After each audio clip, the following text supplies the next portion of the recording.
성경은 하나님께서 행하신 그 많은 일들에 대해서 기록하고 있습니다. 성서 창세기 1장 1절 하나님의 행하신 맨 처음 일을 이렇게 기록하고 있습니다. 태초에 하나님이 천지를 창조하시니라. 하나님께서 맨 처음 하신 일, 그것은 창조하신 일이었습니다. 하나님께서는 하늘과 땅과 바다를 만드셨고, 하늘에 땅에 바다에 온갖 생명체를 만드셨고, 그리고 마지막으로 사람을 만드셨습니다. 보시기에 참 좋았습니다. 하나님께서 기뻐하셨습니다. 그 하나님의 마음을 창세기 1장 31절, 창조 이후의 하나님의 말씀을 창세기 1장 31절은 하나님이 지으신 그 모든 것을 보시니 보시기에 심히 좋았더라 라고 기록하고 있습니다. 더할 것도 뺄 것도 없었습니다. 하나님이 기뻐하셨을 정도면 얼마나 아름다웠겠습니까? 이것은 온전하고 그리고 완전한 창조였습니다. 그런데 오늘 본문 이사야서 65장은 이해하기 쉽지 않은 말씀을 우리에게 주고 계십니다. 오늘 본문 이사야 65장 17절 이렇게 기록되어 있습니다. 보라, 내가 새 하늘과 새 땅을 창조하리니 이전 것은 기억되거나 마음에 생각나지 아니할 것이라. 우리가 이 대목을, 이 말씀을 언뜻 생각하면 쉽게 지나치기 쉽습니다. 그런데 방금 우리가 함께 보았던 창세기 1장 1절, 그때 그 태초에 하나님이 천지를 창조하시나 그 창조와 오늘 이 본문 말씀에서 반복되고 있는 창조란 이 단어가 똑같은 단어입니다. 하나님께서 창세기 1장 1절에 하늘과 땅을 창조하셨습니다. 온전하고 완전한 창조였습니다. 더할 것도 뺄 것도 없는 최상의 작품이셨습니다.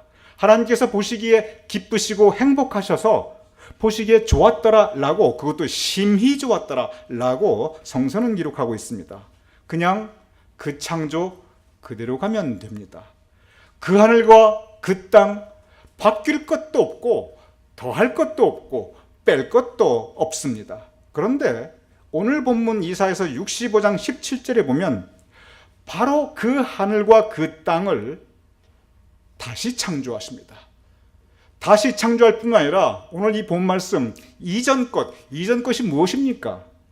방금 읽었던 창세기 1장 1절에 바로 그 하늘과 그 땅입니다.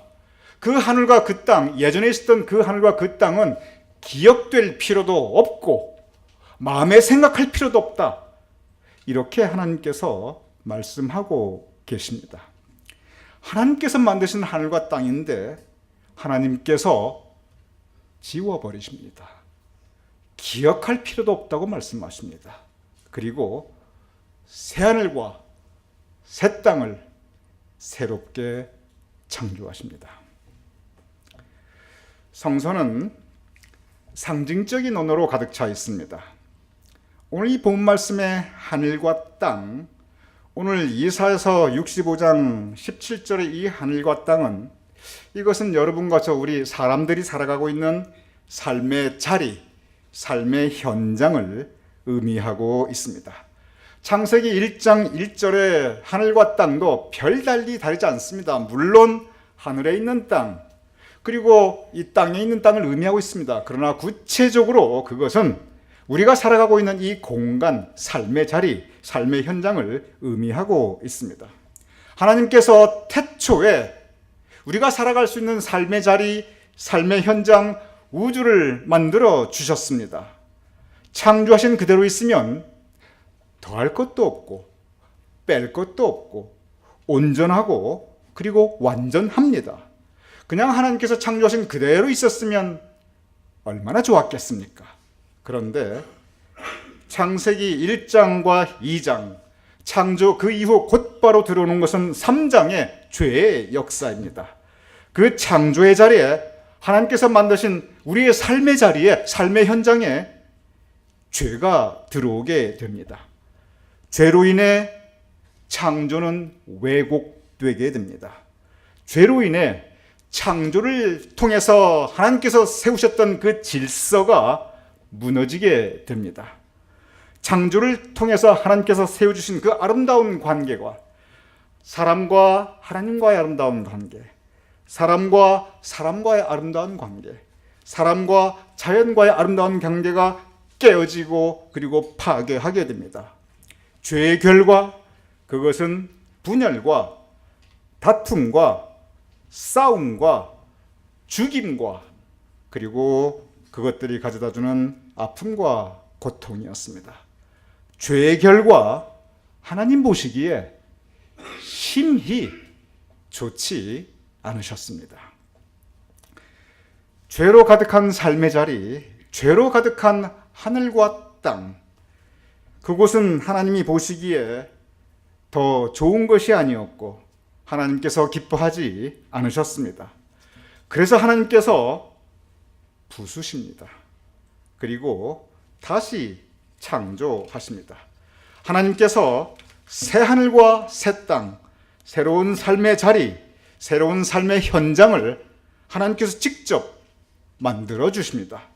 이것은 새로운 창조입니다. 그러면서 하나님께서 말씀하십니다. 이전 것, 예전에 만들었던 하늘과 땅, 예전에 있었던 삶의 자리, 삶의 현장, 예전에 그 삶의 자리에 가득 찼던 죄의 모습, 다툼과 싸움과 전쟁과 죽임, 기억할 것도 없고 생각할 것도 없다. 왜냐하면 하나님께서 새 하늘과 새 땅, 새로운 창조를 이루어 주셨기 때문에 그러합니다. 성서는 바로 이 새로운 창조에 대해서 곳곳에서 증거하고 있습니다. 성서가 말씀하시는 가장 중요한 새로운 창조, 그것은 먼저 우리 마음에서 이루어집니다. 시편 51편 10절은 이렇게 기록되어 있습니다. 하나님이여 내 속에 정한 마음을 창조하시고 내 안에, 우리 안에 정직한 영을 새롭게 하소서. 이 말씀은 다윗이 범죄한 이후에 하나님께 고백하는, 올려드리는 기도입니다. 성서를 보면 다윗만큼 마음이 깨끗한 사람이 없었습니다. 그만한 신앙인이 없었습니다. 그만큼 마음이 부드럽고 의리 지킬 줄 알고 그만큼 마음이 따뜻한 사람이 없었습니다. 그러한 다윗의 마음에게도 죄는 찾아왔습니다. 그러한 다윗의 마음과 그의 삶의 자리에 죄가 찾아오게 됩니다. 그러한 때 그의 삶의 자리에 찾아온 이 죄의 현실 앞에 다윗은 하나님께 기도합니다. 하나님이여 내 속에 정한 마음을 창조하시고 내 안에 정직한 영을 새롭게 하소서. 새로운 창조, 그것은 맨 먼저 우리 마음속에 시작됩니다. 고린도후서 5장 17절은 이렇게 기록되어 있습니다. 그런즉 누구든지 그리스도 안에 있으면 새로운 피조물이라. 누구든지 그리스도 안에 있으면 새로운 피조물, 새로운 창조. 보라, 이전 것은 지나갔으니. 이전 것 누가 만드셨습니다? 이전 것도 역시 하나님이 만드셨습니다. 그러나 하나님이 만드셨던 그 이전 것, 그 역시 좋았습니다. 하나님 보시기에 아름다웠습니다. 그런데 죄로 인하여 물들었던 그 이전 것은 지나갔으니 보라, 새 것이 되었도다. 하나님께서 우리 내면 세계, 여러분과 저의 심령 안에 새로운 창조 이루어 주십니다. 새로운 피조물, 우리는 새로워져야 합니다. 새로운 창조, 우리는 매일 새로워져야 합니다. 성서가 가장 관심을 가지는 것은 바로 이 새로운 창조의 출발점은, 그것은 여러분과 저 우리 마음 안에 있는 새로운 창조입니다. 우리가 다시 깨끗해져야 됩니다. 우리가 다시 새로워져야 합니다. 오늘 본문 이사야, 우리 개인적으로 여러분과 저의 각각의 우리 마음에 있는 새로운 창조와 또 다른 차원의, 또 다른 삶의 자리의 새로운 창조에 대해서 말씀하고 계십니다. 오늘 본문 이사야서 65장 17절 이렇게 기록되어 있습니다. 보라, 내가 새 하늘과 새 땅을 창조하나니 이전 것은 기억되거나 마음에 생각나지 아니할 것이라. 오늘 이 말씀은 하나님께서 이사야를 통하여 이 이스라엘 민족, 이스라엘 나라와 민족에게 주시는 말씀입니다. 이 배경이 있습니다. 이스라엘 민족은 강대국의 공격을 받아 나라가 무너져 내렸습니다. 그들은 고통받았습니다. 이스라엘 민족 역사에 있어서 가장 힘든 시절을 그들은 지났습니다. 전쟁이 있었고 폐허가 있었고 가족들이 흩어졌고 우는 소리와 부르짖는 소리가 온 나라와 온 민족을 가득히 채웠습니다. 그러한 이스라엘 민족에게 하나님께서 새로운 희망의 메시지를 주고 계십니다. 보라, 내가 새하늘과 새 땅을 창조하리니. 무슨 뜻입니까? 여기서의 새하늘과 새 땅은 여전히 삶의 자리입니다. 하나님께서 우리에게 새로운 삶의 자리, 삶의 현실, 새로운 세상, 새로운 질서, 새로운 사회, 새로운 우리의 삶의 현장을 새롭게 창조해 주시겠다는 약속입니다. 이전 것, 보라, 이전 것은 기억되거나 마음에 생각나지 아니할 것이라. 이전 것이 무엇입니까? 나라가 강대국에 의해서 침략당하고 쓰러졌던 기억입니다. 아수르에 의해서 쓰러졌던 기억, 그리고 바벨론에 의해서 쓰러졌던 기억, 전쟁에 의해서 죽고 그리고 집과 그 모든 동네가 불타고 가족이 흩어졌던 그 모든 기억, 이전 것은 기억되거나 마음에 생각나지 아니할 것이라. 민족이 나라를 잃고 방황하던 경험, 그 과거의 아픔과 상처가 기억나지도 않고 생각나지도 않게 하겠다. 이제 새하늘과 새 땅, 평화로운 세상을 주고 다시 서로 싸우지 않고 전쟁이 없는 나라를 주겠다고 약속하고 계십니다. 오늘 본문 이사야서 66장 그리고 이어서 25절 이렇게 기록되어 있습니다. 이리와 어린 양이 함께 먹을 것이며, 이리와 어린 양은 같이 먹을 수 없습니다. 이리가 어린 양을 잡아먹게 되어 있습니다. 이것은 죽임과 피 흘림의 관계입니다. 사자가 소처럼 짚을 먹을 것이며 사자와 소가 같이 먹는다? 아닙니다. 사자는 소를 잡아먹은 것, 이것이 그들이 가지고 있었던 이전의 질서였습니다. 나의 성산에서는 해함도 없겠고 상함도 없으리니 해하였고 그리고 상하였습니다. 그것이 그들의 삶의 자리, 삶의 현실이었습니다. 우는 소리와 부르짖는 소리가 그 가운데 다시는 들리지 아니할 것이요 온통 우는 소리였고 온통 부르짖는 소리였습니다. 이것이 그들의 삶의 자리, 삶의 현장이었습니다. 그들이 살아갔던 세상이었습니다. 그런데 그 이전 것들 다 지나가고 기억나지 아니하리라. 새하늘과 새 땅, 새로운 삶의 모습 보여주고 계십니다. 오늘 두 번째 본문 예레미야, 그 역시 이사야와 마찬가지로 이스라엘 민족의 가장 고통스럽고 가장 아픈 기억, 그 시대를 함께 몸으로 고통받았던 예언자였습니다. 오늘 두 번째 본문 예레미야 33장 2절 이렇게 기록하고 있습니다. 일을 행하시는 여호와, 그것을 만들며 성취하시는 여호와, 그의 이름을 여호와라 하는 이가 이와 같이 이르시도다. 일을 행하시는 여호와, 그리고 그것을 만들며 성취하시는 여호와. 여기서 만들며 성취한다는 것은 창조하신다는 의미입니다. 여기서 우리는 하나님께서 일을 행하시되 어떠한 일을 행하시는가 한번 생각해 볼 필요가 있습니다. 이사야서 45장 7절은 이렇게 기록되어 있습니다. 나는 빛도 짓고 어둠도 창조하며 나는 평안도 짓고 환난도 창조하나니 나는 여호와라 이 모든 일들을 행하는 자니라 하였노라. 하나님께서 하신 말씀입니다. 여기서 짓고 역시 창조한다는 뜻입니다. 나는 빛도 창조하고 어둠도 창조하고 그리고 나는 평화롭게 하는 평화도 창조하고 그리고 사람들이 죽임당하고 피 흘리는 그 환난도 창조하나니 나는 여호와라 이 모든 일들을 행하는 자니라. 하나님의 말씀입니다. 여기서 우리는 1차적으로 생각해 볼 수 있습니다. 하나님도 참 심술구주시다. 기왕에 창조하실 것 빛만 창조하시면 충분하지 왜 어둠까지 창조하셨을까? 하나님도 참 심술구주시다. 기왕에 창조하실 것 평화만 창조하시지 왜 환난까지 창조하셨는가?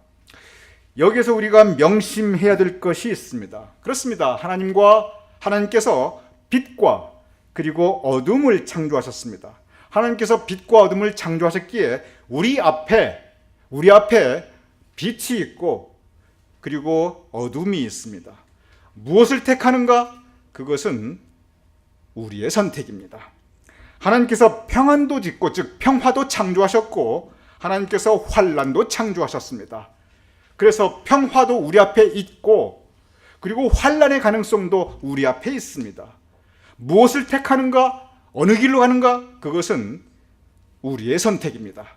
감리교의 가장 중요한 자유의지라는 그 교리는 무엇이냐면, 하나님께서 이렇게 우리 앞에 빛과 어둠을 창조해 놓으셔서 우리가 어떤 것을 선택하고 있는데, 우리 모두 빛을 택하여 빛의 사도로 살아가자. 하나님께서 우리 앞에 평안도 창조하셨고 환난의 가능성도 창조하셨는데 우리 모두 평화의 사도가 되자. 우리 앞에 모든 것이 열려 있습니다. 어느 길로 가는가? 택하는 것. 이 초이스의 문제는 그것은 우리의 몫입니다. 오늘 본문 이사야와 예레미야는 새하늘과 새 땅을 우리에게 가르치고 있습니다. 새로운 창조에 대해서 말씀하고 있습니다. 그러면서 오늘 본문 이사야는 빛과 어둠 앞에 우리가 빛을 택하며 그리고 평화와 환난 앞에 우리가 평화를 택할 것을 우리에게 가르치고 있는 것입니다. 저는 오늘 이 본문 말씀, 이스라엘 민족의 그 나라와 민족 앞에 준엄한 가르침을 주었던, 고통받고 있는 이스라엘 민족 앞에 하나님의 말씀을 전파했던 예레미야와 그리고 이사야를 생각하며 오늘 우리가 살아가고 있는 이 우리의 삶의 자리를 돌아보게 됩니다. 오늘 최재학 장로님 대피기도 중에 남북 정상회담에 대한 기도를 올려주셨습니다. 참으로 귀한 기도입니다. 남북 정상회담, 이제 지난주에 일어났고 이것이 어떤 방향으로 나가는가, 온 국가와 민족이 여기에 관심을 기울이고 있습니다. 그런데 이 남북 정상, 보는 입장에 따라, 서 있는 그 자리에 따라 이 바라보는 시각이 참으로 다양합니다. 10사람이 모여서 남북 정상회담에 대해서 대화를 하면 10개의 의견이 있게 됩니다. 물론 크게 두 가지로 요약이 됩니다. 첫 번째는 비관론적인 그러한 이 시각이 있습니다. 지금까지의 경험을 한번 돌아보자. 남북 정상회담, 다들 처음에는 얼마나 그럴듯해 보였느냐. 금방 평화가 일어나고 그리고 금방 통일이 될 것 같았는데, 그런데 돌아보면 그 두 번의 남북 정상회담이 단 한 번이라도 잘 된 적이 있느냐. 결국 퍼주기만 했고 결국 속았고 그 결과 북은 핵을 가지게 되었고 그 결과 결국 남북 관계는 더 악화되고 나빠졌는데 이번도 똑같이 되는 것 아니냐. 보기에는 너무 아름다워 보이고 너무 그럴듯해 보이지만 결국 또 퍼주고 또 속고 결과적으로 더 상황이 나빠지게 되면 어떻게 되냐. 정말 염려된다. 맞는 말입니다. 하나도 틀린 말이 아닙니다. 과거를 돌아보면 실제로 그렇습니다. 반면에 낙관론이 있습니다. 물론 지금까지는 결과적으로 남북회담이 상황을 더 나쁘게 한 것은 사실인데, 하지만 그러나 최악보다는 그래도 차악을 택하는 것이 현명한 것이 아니냐. 전쟁으로 치닫는 것보다는, 그래서 많은 사람이 죽는 것보다는 그래도 좀 평화의 길을 모색하고 어떻게든 같이 상생의 길을 더 찾아보는 것이 바람직하지 않느냐. 같이 죽는 것보다는 불편하더라도 같이 살아가는 길을 모색하고 그러면서 통일을 바라보는 것이, 그것이 더 바람직하지 않느냐. 맞는 말입니다. 한마디도 틀린 말이 아닙니다. 미래를 생각하면 또한 실제 그렇습니다. 이러한 이 현실 앞에, 보기에 따라 이렇게 달라 보일 수 있는 이 현실 앞에 우리는 혼란스럽습니다. 의견이 다르게 되면 그러면 생각도 다르게 되고, 그리고 또 다른 생각 가지고 대화하다 보면 괜히 마음만 상하게 됩니다. 여러분, 남북 정상회담 얘기할 때 서로 조심하세요. 괜히 마음 상합니다. 괜히 잘 지냈다가 지금까지 지냈다가 이 얘기에다가 서로 그냥 저 사람하고는 대화가 안 돼, 이렇게 되기 아주 쉽습니다. 저는 오늘 이 시간, 이 거룩한 제단, 이 거룩한 강대상에서 남북 대화에 대한 정치적인 이야기를 하자는 것이 저의 이 설교의 목적은 절대 아닙니다. 이 자리는 하나님의 말씀이 선포되는 자리입니다. 그러기에 저는 오늘 이 시간 이러한 상황 가운데 이러한 우리의 삶의 자리에서 이러한 우리가 살아가온 이 하늘과 땅에서 우리 믿는 사람들은 과연 무엇을 생각하고 그리고 무엇을 해야 하는가?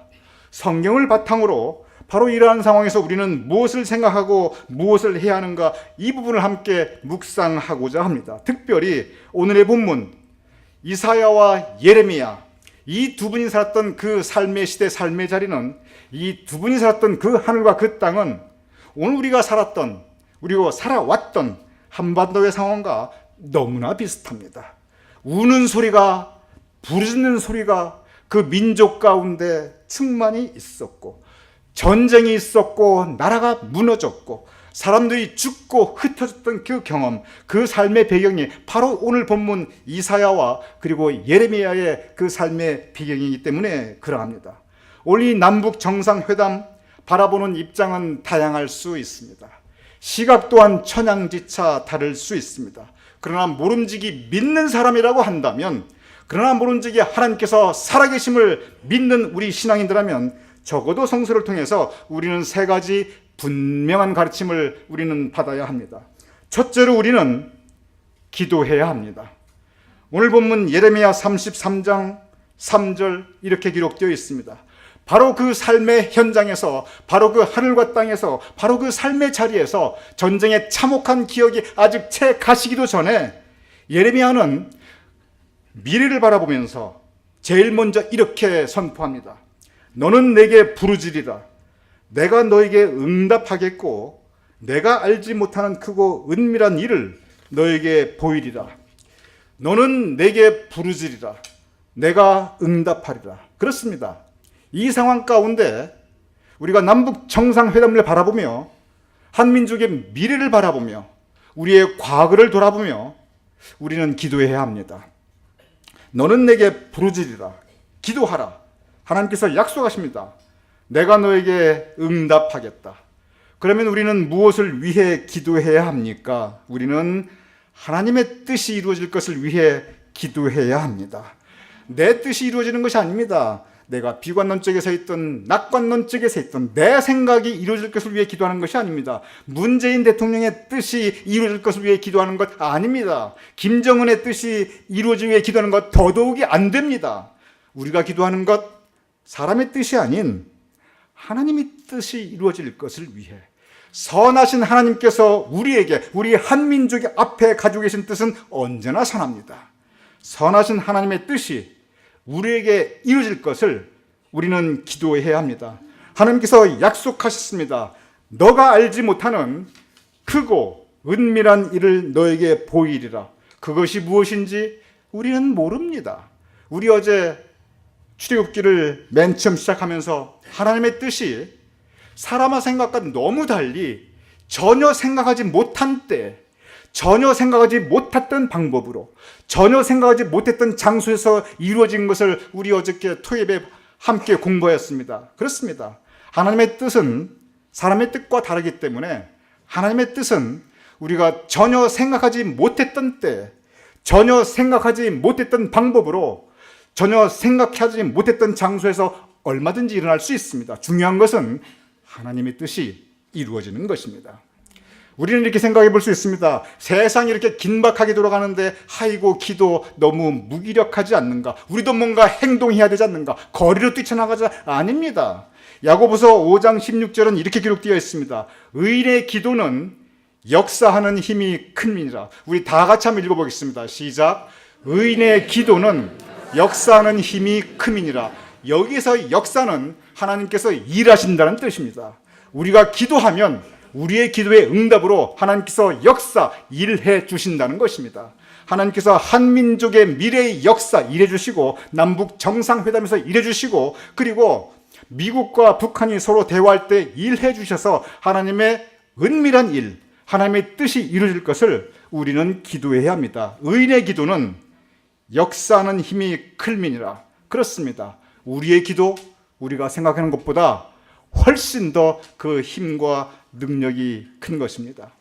두 번째, 우리는 기도하되 우리에게 이미 주어진 우리의 삶의 자리에 충실해야 합니다. 오늘 반복해 나오는 그 표현을 하늘과 땅입니다. 하늘과 땅은 그것은 우리의 삶의 자리입니다. 삶의 현실입니다. 우리의 매일매일의 일상이 이루어지고 있는 우리의 가정이고 우리의 직장이고 그리고 우리의 교회입니다. 오늘 본문 예레미야 33장 1절, 오늘 두 번째 본문의 맨 첫 번째 말씀이 어떻게 시작하냐면 여호와의 말씀이 두 번째로 임하냐. 띄워주시겠어요? 예레미야 33장 1절. 예레미야 33장 1절에 보면 여호와의 말씀이 두 번째로 임한다고 기록되어 있습니다. 그래서 오늘 이 말씀이 두 번째 주시는 말씀이었어요. 기도하라 두 번째 말씀이었습니다. 그러면은 첫 번째 말씀이 무엇이었습니까? 예레미야가 아직 12대 뜰에 갇혀 있을 때 여호와의 말씀이 그에게 두 번째로 임하니라 이르시되, 그러면은 두 번째 말씀이 있었다는 것은 첫 번째 말씀이 있었다는 것입니다. 그 첫 번째 말씀이 무엇이냐면 그 바로 직전 장, 이게 33장인데 32장에 보면 32장 7절에 여호와의 첫 번째 말씀이 뭐냐면 너는 가서 아나돗에 밭을 사라, 그 말이 나옵니다. 밭을 사라? 이 상황에서 이해가 안 되는 말입니다. 지금의 상황이 어떤 상황입니까? 나라가 망해가고 있습니다. 전쟁 나기 직전입니다. 얼마 전에 이미 전쟁이 나서 사람이 죽고 다치고 가족이 다 흩어졌습니다. 강대국에 의해서 나라가 지금 멸망당하기 직전인데, 아니 지금 핵폭탄이 터질까 말까 한 그러한 상황인데, 아니 지금 방사포가 서울 하늘에 우박처럼 쏟아져 내릴까 어떨까 이런 상황인데, 아니 지금 미국이 그냥 핵폭탄으로 아니면 크루즈 미사일로 아니면 토마호크로 그냥 평양을 공격할까 말까 이런 상황인데, 그런데 밭을 사라? 하나님께서 예레미야에게 너 지금 가서 밭을 사라라고 말씀하고 계십니다. 바로 그 상황에서.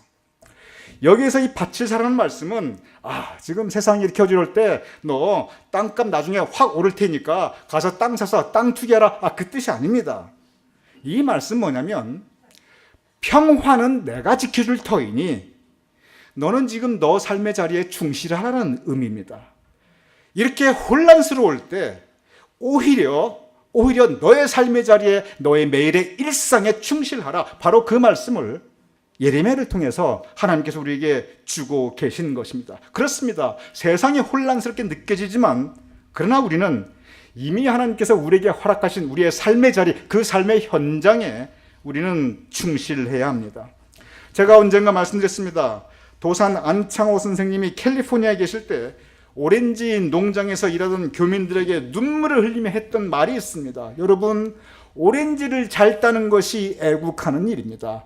여러분이 오렌지 따는 게 여러분의 일이라고 한다면 그러면 오렌지 하나를 따더라도 정성스럽게 땁시다. 그래야 우리 한국 사람들이 인정받고, 그래야 우리 미국에서 한국의 위상이 올라가고, 그래야 여러분이 오렌지를 잘 따야 한국 사람들은 저렇게 성실하구나, 사람들이 우리를 더 알아주고, 여러분 오렌지 잘 땁시다. 그것이 애국하는 길입니다. 저는 도산 안창호 선생님의 이 말씀에 깊이 공감합니다. 그렇습니다. 세상이 이렇게 어지러워 보일수록, 미래가 더 혼란스러워 보일수록 직장에서 일하시는 분들은 오히려 지금 내가 하는 일을 내가 주인같이 최선 다해 정성스럽게 해주셔야 합니다. 사업하시는 분들은 더욱더 고객과 신뢰를 쌓아가며 고객들에게 인정받을 수 있도록, 고객에게 감동을 줄 수 있도록 최선을 다해 그 사업 일해야 합니다. 아이고 나는 은퇴해가지고 나는 일할 것도 없고 사업할 것도 없고 일은 다 놓고, 그러면 여러분 건강관리 열심히 잘 하시고요, 골프 치시는 분들 골프도 열심히 잘 치시고, 좀 경제적인 여유가 되면 여행도 다니시고, 어쨌든 지금 내가 있는 이 삶의 자리에 충실하는 것, 그것이 애국하는 것이고, 또한 그것이 하나님의 뜻을 이루는 일입니다. 세상이 혼탁할수록 내 삶이 정리된 삶을 살아나가야 합니다. 세상이 어지러울수록 우리가 깨끗한 마음을 지켜나가야 합니다. 그래야 비록 작지만, 비록 물 한 방울 같지만, 그래야 내가 작은 빛을, 그리스도의 향기를 우리 이웃에게 전할 수 있기 때문에 그렇습니다. 두 번째, 아나돗에 밭을 사라. 이것은 세상이 혼란스러울 때 오히려 너 삶의 자리에 충실하라는 하나님의 가르침입니다. 첫 번째, 우리는 기도해야 됩니다. 두 번째, 우리는 우리의 삶의 자리에 충실해야 합니다. 그것이 애국하는 길입니다. 세 번째는 우리는 모두 우리가 의인 10명 중에 한 사람이 되는 마음으로 살아가야 합니다. 소돔과 고모라 성은 결국 멸망당하였습니다. 하나님이 그들 앞에 평화와 그리고 환난의 가능성을 열어주셨는데 그들은 환난을 택하였습니다. 그런데 그 근본적인 이유가 의인 10명이 없었기 때문에 그랬습니다. 이제 내가 의인 10명이 되는 마음으로 우리는 세상이 혼탁할 때 오히려 더 의인의 삶을 살아가야 합니다. 빛과 어둠이 우리 앞에 있을 때 우리는 빛된 삶을 살아가야 합니다. 정하고 그리고 깨끗한 마음을 가지고 살아가야 합니다. 세상이 저렇게 혼탁하게 돌아가는데 나 혼자 의롭게 살면 뭐 합니까? 아닙니다. 세상이 그렇게 돌아갈수록 우리 믿는 사람 한 사람이라도 바르게 살고 그리고 의롭게 살려고 노력해야 합니다. 그래야 하나님께서 그 뜻을 이루실 수 있습니다. 의인 10명의 삶의 자세, 그것은 우리 믿는 모든 사람들에게 내려주시는 하나님의 명령입니다. 예레미야와 이사야, 그들은 그들의 민족의 혼란기와 그리고 격동기를 살아나갔습니다. 어쩌면 우리는 지금 광복 이후 새로운 혼란기와 새로운 격동기를 살아나가는지도 모릅니다. 먹고 살기 힘들기 때문에 혼란과 격동이 아닙니다. 가치의 혼란 때문에, 미래의 혼란 때문에 우리는 혼란스럽고 또 정서적인 그리고 우리 마음속에 우리 관계에 격동기를 지나고 있습니다. 이러할 때 우리는 하나님의 새로운 창조에 의지해야 합니다. 우리는 더욱 기도해야 합니다. 우리는 더욱 삶의 자리에 충실해야 합니다. 우리는 더욱 의인 10명의 삶을 살아나가야 합니다. 그러할 때 우리를 통해서 하나님께서 비록 작은 우리가 모여 있을 때 하나님께서 그의 뜻을 이루어 주실 것입니다. 우리 모두 우리 두고 온 모국을 위해 기도해야 되고 우리가 살아가는 미국을 위해 기도해야 되고 그리고 우리가 함께 살아가는 인류 공동체를 위해 기도해야 합니다. 그리고 하나님께서 우리에게 허락하신 이 삶의 자리, 이 하늘과 땅 가운데 우린 최선 다해 살아야 되고 살되 의인 10명의 자세로 살아가야 합니다. 이러한 모습이 저와 여러분의 모습이 될 수 있기를 주님의 이름으로 축원합니다.